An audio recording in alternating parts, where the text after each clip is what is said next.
Bonsoir. Sexe, drogue, violence. Ce soir, nous allons plonger dans le monde trépidant des taxis. Non mais Laura, pour faire un vrai reportage, faut aller sur le terrain. Tu peux pas juste regarder BFM TV. Ah, donc on va faire un vrai reportage là ? Oui, voilà, ce serait mieux. Ah, ok. Bon, on y va alors. Bonjour à tous et bienvenue sur MacForever. Aujourd'hui, nous allons parler de la colère des taxis, qui organisent des opérations escargots, des grèves ces derniers temps, pour manifester leur mécontentement envers les chauffeurs privés.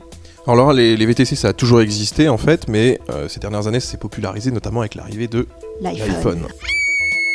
Les VTC se garent n'importe quoi dans des aérogares, dans des aéroports, et piquent les clients de taxis. C'est que nous payons, qu'eux payent la même chose. On entend souvent parler de concurrence déloyale sur ce marché, et c'est en fait la peur des taxis qui s'exprime, parce que certains s'endettent sur des années pour payer une plaque qui vaut à peu près 240 000 € de nos jours.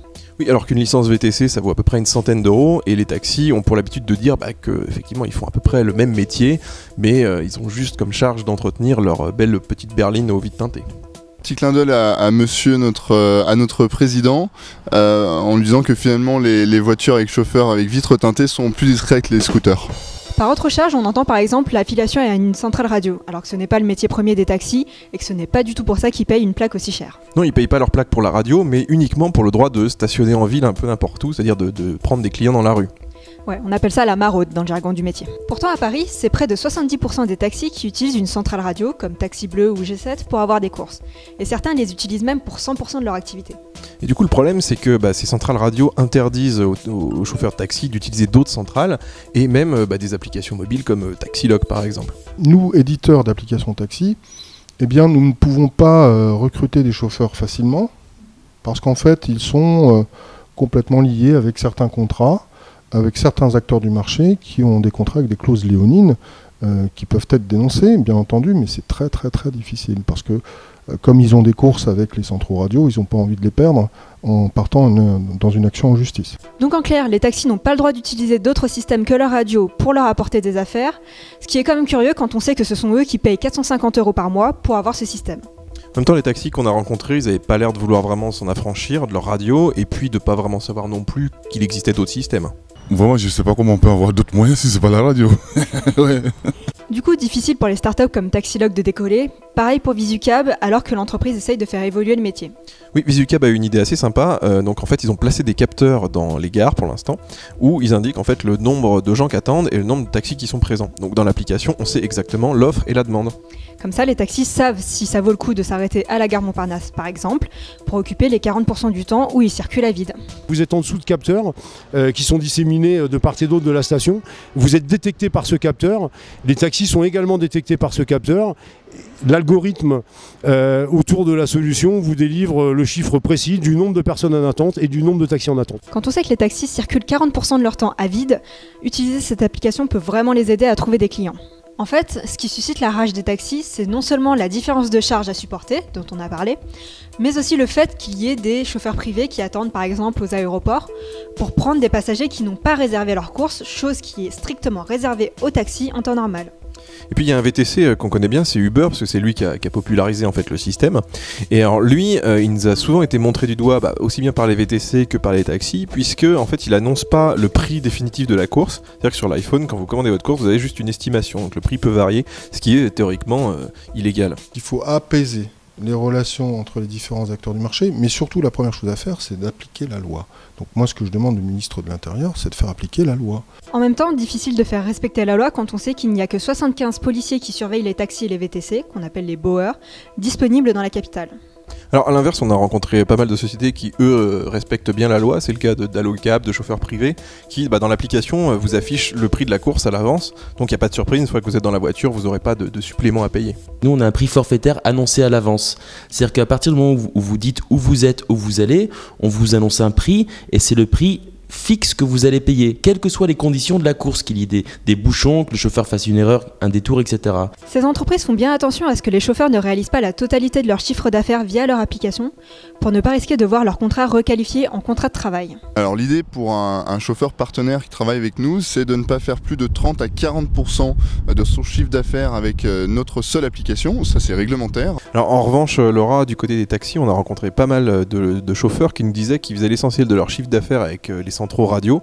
Alors théoriquement c'est pas légal et on a même vu une affaire, donc l'affaire Batiti il y a pas très longtemps, où un chauffeur de taxi a réussi à faire requalifier son contrat avec la G7 en contrat de travail. Du coup, on comprend que c'est une situation compliquée, avec beaucoup d'acteurs en présence, des jeux d'influence, et encore, on ne s'est pas penché sur l'intérêt des politiques à ne pas voir la situation s'envenimer. Alors justement, côté influence, on nous a beaucoup pointé du doigt tous ces centraux téléphoniques qui sont là de manière historique et qui ont une énorme influence aussi bien sur les chauffeurs de taxi, sur toute la filière, parce qu'ils contrôlent les écoles, la formation. Ils ont aussi beaucoup de connivence politique, et évidemment, c'est ceux qui ont le moins d'intérêt à voir toute la concurrence se développer, notamment sur les applications mobiles. En fait, l'essor des smartphones a permis aux sociétés de VTC de se développer, mais la rivalité entre taxis et chauffeurs privés préexistait déjà. Tous les acteurs que nous avons rencontrés pendant notre reportage nous ont dit qu'ils souhaitaient trouver des solutions pour exercer leur activité de façon sereine et qu'ils étaient pour la concurrence du moment qu'elle était loyale. Finalement, on aurait besoin en fait d'une réglementation assez claire, simple, sur laquelle tout le monde se mette d'accord, et puis déjà de faire appliquer la loi actuelle. Donc pour résumer, nous avons 17 000 taxis à Paris qui payent une plaque 240 000 € environ, certains beaucoup moins. 70% d'entre eux payent une radio environ 500 € par mois. Et ils se plaignent des 4000 VTC qui eux n'ont qu'une licence à 100 € à payer et qui ne rétribuent les applications que lorsqu'ils font des courses. Du côté de la réglementation, les taxis payent une plaque pour pouvoir stationner où ils veulent et prendre des gens dans la rue sans réservation préalable, chose que les VTC n'ont absolument pas le droit de faire. D'autre part, les VTC doivent afficher à l'avance le prix de la course, alors que les taxis, eux, font des courses minimum à 6,60 €, mais le tarif final variera bien entendu en fonction du trajet. Face à la grogne des taxis, le gouvernement essaye de faire des propositions pour apaiser la situation, comme par exemple le décret des 15 minutes entre la commande et la prise en charge du client. Cependant, ce décret a été suspendu par le Conseil d'État car jugé difficile à appliquer. Dans les faits, lorsque vous êtes dans une ruelle à sens unique, qu'il pleut, que vous avez une grand-mère qui arrive, c'est compliqué de dire « Attendez madame, alors je m'arrête, je bloque tout le monde et puis vous attendez sous la pluie » ou bien vous savez quoi, je vais faire le tour du pâté de maison, je reviens dans 15 minutes, sauf qu'en fait, comme j'ai fait le tour du pâté de maison, je vais revenir en 25 parce que je vais taper un autre bouchon derrière. Donc voilà, tout ça c'est une règle qui est quand même assez déconnectée de la réalité. Alors on attend maintenant des nouvelles propositions du gouvernement pour essayer de contenter les taxis et les VTC. Et puis depuis quelques temps, il y a un nouveau troublion qui est arrivé, c'est encore Uber qui a lancé donc son service de covoiturage payant. Donc n'importe qui peut devenir une espèce de VTC covoitureur. Et le gouvernement a décidé de regarder ça un petit peu de près, éventuellement de légiférer. Alors vous l'avez compris, on n'a pas fini d'entendre parler de cette histoire de VTC, de taxi et maintenant de covoiturage. Merci à tous de nous avoir suivis, on espère que ce reportage vous a plu et a un peu éclairé la situation pour vous. On vous donne rendez-vous sur Mac Forever pour d'autres reportages et n'oubliez pas de vous abonner.